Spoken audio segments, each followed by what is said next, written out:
Good morning. It's Thursday, the 9th of April, and I'd like to talk to you this morning about one of my happiest theatre going memories.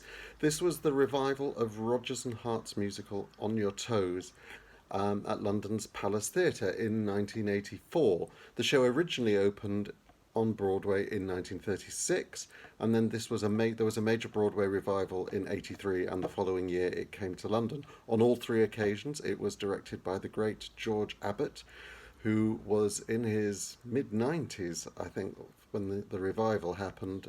He lived to be 107, I think, and we shared a birthday, June the 25th. Apparently he was quite a fearsome individual.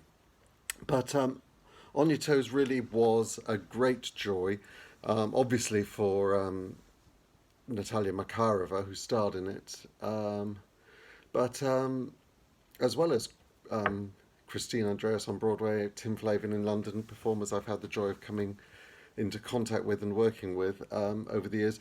It's a bit shocking to me now. At the time, it was thought, oh, here they are doing this 40-year-old show, and they're doing it kind of as it was originally done, rather than trying to make it look like a new show. Isn't that extraordinary? And of course, it's now nearly another 40 years since that revival. So it would be, well, it's only like us doing revivals of La Cage or Sunday in the Park now. But I won't get melancholy. I would like to just read to you something. One of the great joys of the revival was that it used the original 25-piece orchestration by Hans Spierlek. And here he writes, in 1936, the Broadway musical had all but dried up due to harsh economic conditions. For more than 2 months, I found myself without a single assignment.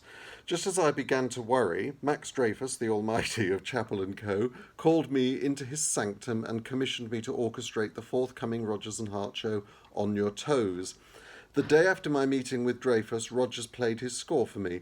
In the beginning, I was a little scared. This wasn't just the run-of-the-mill musical with songs, and more songs, leaving it to the arranger to build them into ensembles, routines, ballets, finales, etc. Here I found, beside the necessary ballads and situation numbers, 2 full-bodied ballets, one in the classical vein, The Princess Zenobia, the other in the jazz idiom, Slaughter on 10th Avenue. Slaughter on 10th Avenue is, in my humble opinion, the best piece of continuous music Rodgers ever wrote. I have had in the following years the never-ceasing pleasure of orchestrating the composition for the NBC Symphony, Paul Whiteman's recording, the Boston Pops for publication, still later for the TV show given in honour of Rodgers' 25th anniversary as a composer. On Your Toes as a show was at the beginning far from being perfect. Called in to cure its ills was the amazingly ingenious, non-drinking, non-smoking, but never-tiring rumba enthusiast, George Abbott. With little more than a few sizable blue pencil strokes, Abbott steered On Your Toes into something. Well, it certainly was something I'll always remember.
I believe many of you were tap dancing around your kitchens yesterday to Spring, Spring, Spring. I hope today you were doing your version of the original Balanchine choreography of Slaughter on 10th Avenue. See you tomorrow.